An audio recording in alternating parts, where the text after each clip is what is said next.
நீங்கள் ஒரு வருடத்திற்கும் மேலாக கருத்தரிக்க முயற்சி செய்தும் இன்னும் கருத்தரிக்கவில்லையா? நோவா IVF இன் முன்னணி கருவுறுதல் நிபுணர்களுடன் இலவசமாக ஆலோசனை செய்யுங்கள்.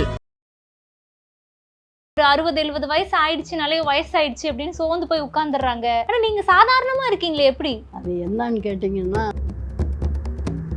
சுகப்பிரசவம் ஆகிறதுக்கு தொப்புளுக்கு நல்லா எண்ணெய் தேய்க்கணும்.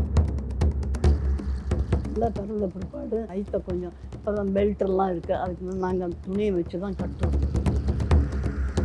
உள்ள திறந்த உடனே அதை இப்படி இப்படி தூக்கி 2 ஆட்டுவோம் தலைகீழாக. இது வரைக்கும் எவ்வளவு பிரசவம் நீங்க பார்த்துருப்பீங்க? 5000.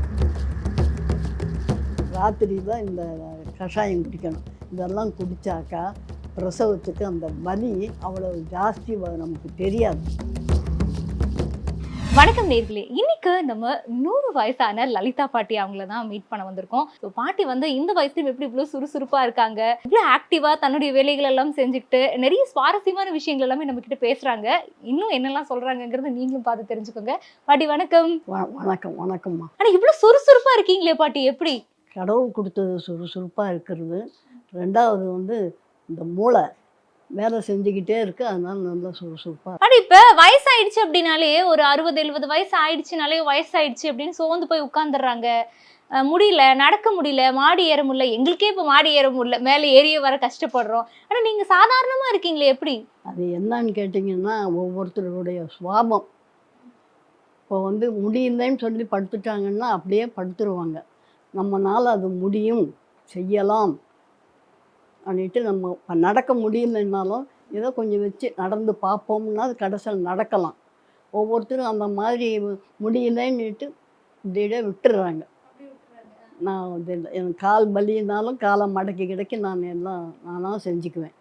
ராத்திரியில் கால் இழுக்கும், நானாக தான் இது பண்ணுவேன். அதனால் இழுக்குதேன்னுட்டு அதெல்லாம் கிடையாது. தொந்தரவுகள்லாம் உங்களுக்கு இருக்குமா ஏதாவது? இப்போ வயசாயிடுச்சுனாலே கண்ணு மங்கலாயிடுவாங்க. மங்கலாக இருக்குது, இந்த கண்ணு தெரியாது, சரியாது பாருங்க, முகமே மூடி இருக்குது, இந்த கண்ணு தான் பளிச்சுன்னு இருக்கு. இந்த ஒரு கண்ணுலையே அவ்வளோ வேலையும் செய்வேன். இல்லை, உடற்பயிற்சியெல்லாம் ஏதாவது பண்ணுவீங்களா? நல்ல உடற்பயிற்சி தினம் ராத்திரியில் தூக்கம் வரலன்னா பண்ணிக்கிட்டே இருப்பேன். காலம்புரை எழுந்திரிச்சோம். அந்த காலத்தில் என்ன பண்ணாங்க, வீடு கூட்டினாங்க, சாணி தொளிச்சாங்க, இதெல்லாம். இப்போ வீடு கூட்டுறது கூட இவ்வளோ பெரிய விளக்கமாறு வந்துடுச்சு கூட்டுறதுக்கு. அப்புறம் எப்படி இந்த முதுகு வளையும்? இப்போ யாராவது முதுகை வளைக்க சொல்லுங்க பார்ப்போம், யாரும் வளைக்க மாட்டாங்க. நான் முதுகை வளைப்பேன். இப்போவும் இந்த இப்படியெல்லாம் காலையில் எழுந்திரிச்சு இப்படியெல்லாம் செய்வேன். என் பேரன் சிரிப்பார். அப்புறம் இந்த மூக்கை பிடிச்சி விட்டோம்னா இந்த லங்ஸில் எல்லாம் இதாகும். அதெல்லாம் இங்கே செய்வாங்க, ஒன்றுமே செய்ய மாட்டாங்க. இப்போ தான் இந்த மொபைல் ஒன்று இருக்குது பார்க்குறதுக்கு, இதுதான் இப்போ பயிற்சி.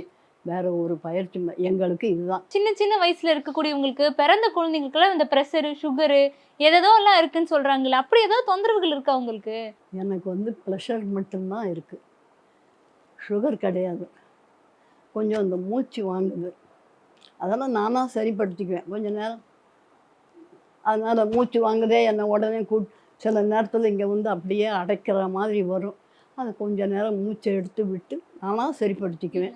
கொஞ்சம் நேரம் இப்படி பார்த்துக்குவேன், பல்ஸை பார்த்துக்குவேன், குறையுதா என்னான்னு பார்த்துக்குவேன். இதெல்லாம் நானாக இது பண்ணிக்கிறது. அன்னைக்கெல்லாம் நல்ல உணவுகள்லாம் ஒரு மாதிரி இருக்கும் இல்லையா? ராகி, களி, கம்பெல்லாம் சாப்பிட்ருப்பீங்க. இப்போ நீங்கள் என்னெல்லாம் சாப்பிட்ருக்கீங்க பாட்டி? இப்போ உங்களுடைய உணவு முறை எப்படி இருக்கு? இப்போ ஒரு 5 வருஷமாக உணவு எல்லாம் தள்ளிட்டேன். வெறும் தயிர், சர்க்கரை, இந்த குழம்பு ஏதாவது இருந்தால் சும்மா தொட்டுக்குவேன், அவ்வளோ. நிறையெல்லாம் ஊற்றியெல்லாம் சாப்பிட்றதில்ல. எல்லாமே ஆகாரமெல்லாம் குறைச்சிட்டேன்.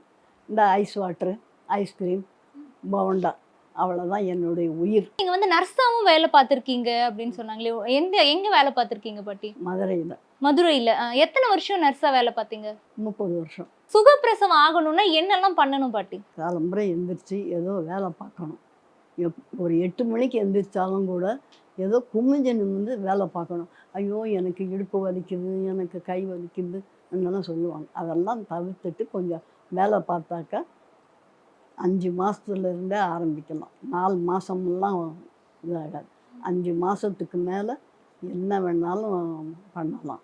இந்த 7ஆம் மாதத்துல இருந்து நம்ம கொஞ்சம் வெயிட்டெல்லாம் தூக்கக்கூடாது, எங்கேயா வலிக்கு விழுந்துருமோன்னா இல்லாமல் இருக்கணும். ஆனால் புருஷன் பொண்டாட்டி அந்நியமாக இருக்கணும். ஒரு 9 மாதம் வரைக்கும் இருந்தால் அது சுகப்பிரசவம் ஆகும். சுகப்பிரசவம் ஆகிறதுக்கு இன்னும் எவ்வளவோ இருக்குது. காலையில் எந்திரிச்சு நல்லா எண்ணெய் தேய்க்கணும், தொப்புளுக்கு நல்லா எண்ணெய் தேய்க்கணும், நல்லா சாயந்தரமானா இடுப்புக்கு தண்ணி ஊற்றணும், வெந்நீர் ராத்திரி படுக்க போகும்போது இதெல்லாம் இது நின்று சும்மா ஒரு நைட்டி மட்டும் போட்டுக்கிட்டு படுக்கலாம். இப்போ நிறைய எக்ஸசைஸ் எல்லாம் பண்ணணும் அப்படிங்கிறாங்களே, அதெல்லாம் பண்ணணுமா? பண்ணலாம், எந்திரிச்சு பண்ணலாம். சைக்கிள் ஓட்டுங்க, சைக்கிள் மாதிரி இருக்குது, சைக்கிள் ஓட்டுங்க. இந்த கைக்கு இதுவாக இருக்கும். சும்மா இப்படியே கையை வச்சுட்டு படுத்துக்கிட்டே எல்லாம் இருக்கக்கூடாது. நம்மளால முடிஞ்ச வரைக்கும் கொஞ்சம் நேரம் நடக்கணும்.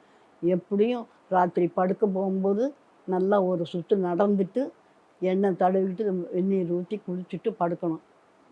அந்த 8 மாதத்துலேயே உங்களுக்கு இதாக இருக்கும். ஏன் 7 மாதத்துக்கு சொல்கிறோம்னா, பிரசவம்ன்றது சிலருக்கு 7 மாதத்துலேயே கூட ஆகிடும்.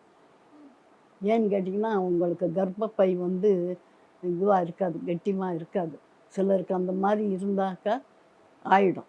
ஒவ்வொருத்தருக்கும் அந்த 9 மாதம் கழித்து ஒரு 5 நாளில் பிறந்துடும். 10 முடியாது, 9 கரெக்டாக ஆகி எண்ணிக்கிட்டே இருக்கலாம். 10 12 அதுக்குள்ளே ஆகிடும். இப்போ நிறைய ஸ்கேன் அதெல்லாம் வந்துருச்சு, அன்னைக்கெல்லாம் அதெல்லாம் இல்லை. எப்படி நீங்கள் சொன்னீங்க? ஒன்றும் கிடையாது. இந்த நாள் தான் தீண்டல் ஆகிற நாளை குறித்து வச்சுக்க வேண்டியது. இவ்வளோ நாள் ஆச்சு, ஆக போகுதுன்னு நினச்சிக்கலாம். ஆகிறதுக்கு முன்னாலேயே ஒரு வாரத்துக்கு முன்னாலேயே இதெல்லாம் எல்லாம் வலிக்கிற மாதிரி இருக்கும். அப்போ தெரிஞ்சுக்கும் நமக்கு பிரசவம் அப்படின்னு. குழந்தைக்கு வந்துட்டு இப்போ உடம்பு நீவியெல்லாம் தண்ணி ஊற்றணும், தலை பெருசாக இருந்துச்சுன்னா ஏதோ பண்ண அதெல்லாம் சொல்லுவாங்களே. எங்கள் காலத்தில் புள்ள பிறந்த உடனே எண்ணெய் எடுத்து இப்போ நல்லா தேய்ச்சி புள்ளைய தண்ணிட்டு இந்த மூக்கெல்லாம் எடுத்துக்கிறோம். புள்ள பிறந்த நினைக்கு அது. அப்புறம் 3ஆவது நாளெல்லாம் தண்ணி ஊற்றும் போது இப்படி ஊற்றுவோம். புள்ள பிறந்த உடனே அதை வந்து இப்படி தூக்கி 2 ஆட்டு ஆட்டுவோம் தலைகீழ. அப்போ அந்த இருக்கிற நரம்பெல்லாம் சரியாக இருக்கணும். புள்ள பிறந்தவுடன் 2 ஆட்டு ஆட்டுவோம். அப்புறம் குளிக்க வைக்கும்போது பின்னால் ஆசன வாய் இருக்கான்னு கரெக்டாக பார்ப்போம். அவசரத்தில் குளித்து தூக்கி கொடுத்துருவாங்க. அதெல்லாம் பார்க்கணும். இல்லைன்னா 2 நாள் கழித்து அது என்னான்னு இருக்கும். அதெல்லாம் பார்த்துக்கணும். அப்போவே கண் இருக்கா, மூக்கு இருக்கா, என்னென்ன குறை இருக்குன்னு அதிலே குளிக்கும் போதே எல்லாம் பார்த்துக்கலாம். கர்ப்பிணிகள் வந்து சாப்பிடுவாங்க இல்லை பாட்டி? இப்போ இதுதான் இந்த சுகப்பிரசவம் ஆகிறதுக்கு இந்த உணவெல்லாம் சாப்பிட்டீங்கன்னா நல்லது, அப்படி ஏதாவது இருக்குங்களா? காய்கறி சாப்பிட்றவங்க சாப்பிடலாம். மீன் சாப்பிட்றவங்க நல்ல மீன், கண்டிப்பாக மீன் சாப்பிடணும். மீன் சாப்பிட்டாக்கா அது நல்லா கால்சியம் நல்லா இருக்கும். அது ரொம்ப நல்லது. இல்லாதவங்க நல்ல நெய், கீரைகள், காய்கறிகள் நிறைய இதெல்லாம் பிரசவத்துக்கு முன்ன சாப்பிட்ணும். எல்லாம் ஒன்றும் கழிக்கக்கூடாது. நல்லா அந்த காலத்தில் எங்களுக்கு அதுதான். ஒவ்வொரு கீரை தண்டு இவ்வளோ பெருசு இருக்கும். அதை நறுக்கி அதில் இந்த எறா போட்டு சமைப்பாங்க. கிண்ணத்தில் கொடுப்பாங்க, சாப்பிடுவோம். அரிசியெல்லாம் இருக்காது, பஞ்சகாலம். அப்படிலாம் நாங்கள் எல்லாம் சாப்பிட்டோம். இப்போ ஒரு காய் இதுவாக இருந்தாலும் தூக்கி போட்டுருவாங்க. எங்களுக்கு வேண்டாம், பர்கர் வாங்கி கொடுங்கன்னுவாங்க. சொல்ல முடியாது. சுகப்பிரசவம் ஆயிடுச்சுன்னா மட்டும் வயிறெல்லாம் கட்டணும் அந்த மாதிரிலாம் சொல்கிறாங்களே, வயிறு தெரியாமல், அப்படி ஏதாவது டிப்ஸ் சொல்லுங்களேன், என்னெல்லாம் பண்ணணும்? குழந்தை பிறந்ததுக்கு அப்புறமா என்ன பண்ணணும்? இல்லை, பிறந்த பிற்பாடு அவங்க சொன்னால் சொல்லிட்டு போகிறாங்கன்ட்டு வயிற்றை கொஞ்சம் இப்போ தான் பெல்ட்டெல்லாம் இருக்குது. அதுக்கு நாங்கள் துணியை வச்சு தான் கட்டுவோம். நல்லா இறுக்கி கட்டிட்டாக்கா அந்த வயிறு பெருக்காமல் இருக்கும், சப்பட்டையாக இருக்கும். குழந்தை பிறந்ததுக்கு அப்புறமா அந்த கழிவெல்லாம் வெளியில் வரணும்னா சாப்பிடணும்னு சொல்லுவாங்கல்ல. நிறைய பூண்டு தான் நிறைய சேர்ப்போம். பூண்டு குழம்பு வைப்போம். பூண்டை வேக வச்சு அப்படியே எண்ணெயை போட்டு சாப்பிட்றதுக்கு கொடுப்போம். 30 நாளைக்கு பூண்டும் மிளகுமே எங்கள் வீட்டில் சரியாக போயிடும்.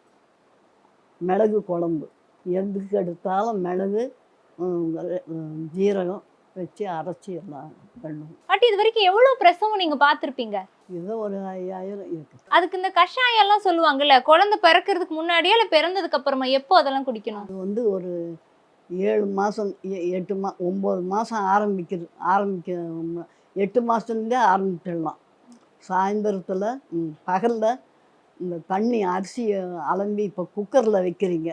குக்கர் இல்லாமல் வடிக்கும்போது இந்த கொதிக்கிற தண்ணியில் கொஞ்சோண்டு வெண்ணெயை போட்டு பனங்கள் கண்டு போட்டு ஒரு டம்ளர் குடிக்கலாம்.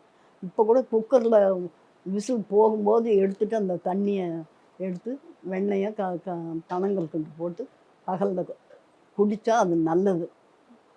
ராத்திரிக்கு வந்து இந்த மாதிரி கொஞ்சம் வெளியெல்லாம் கொஞ்சம் வாக்கிங் போயிட்டு வந்து வயிற்றுக்கு நல்லா எண்ணெயை தடவிட்டு கொஞ்சம் சுடுதண்ணி விட்டு சோம்பு ஒரு நாளைக்கு ஜீரகம் இத்தனோண்டு வறுத்து கொஞ்சம் வேக விட்டு பனங்கள் கண்டு போட்டு வெண்ணெய் பிடிக்கிறவங்க வெண்ணெய் இருந்தால் போட்டு ஒரு டம்ளர் குடிச்சிட்டா நீர் நல்லா போகும். இந்த லேகியம் எல்லாம் சொல்றாங்களே பாட்டி, பிரசவத்துக்கு லேகியங்கிறாங்க, பிறந்ததுக்கு அப்புறம் அதெல்லாம் என்னது? இப்போ வந்து நீங்கள் இந்த தண்ணியை குடிக்கணும். பகலில் இதை குடிச்சிடணும் ஒரு டம்ளர். எப்படி இருந்தாலும் தண்ணிக்கு பதிலாக அது ஒரு குடிக்கணும்.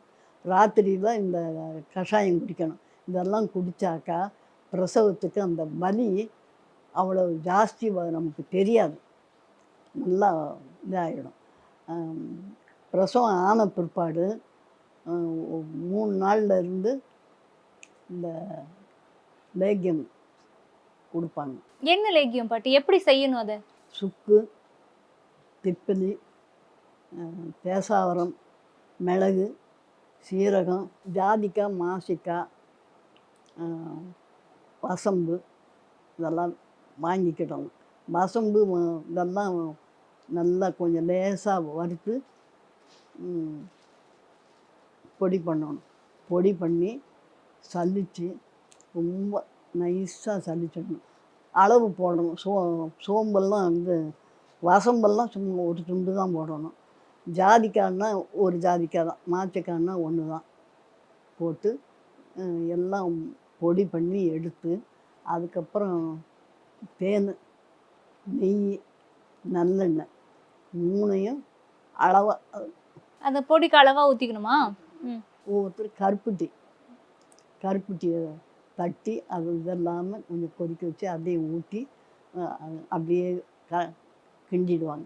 அடுப்பில் வச்சு இலக்கிய மாதிரிலாம் கிண்டி வைக்கிறதில்ல, அது அப்படியே கலரி வச்சுட்டா நிறைய நல்லெண்ணெய் நல்லா ஊற்றி கலரி வச்சுட்டா நீங்கள் 2 வருஷம் ஆனாலும் அந்த மருந்து கெட்டு போகாது.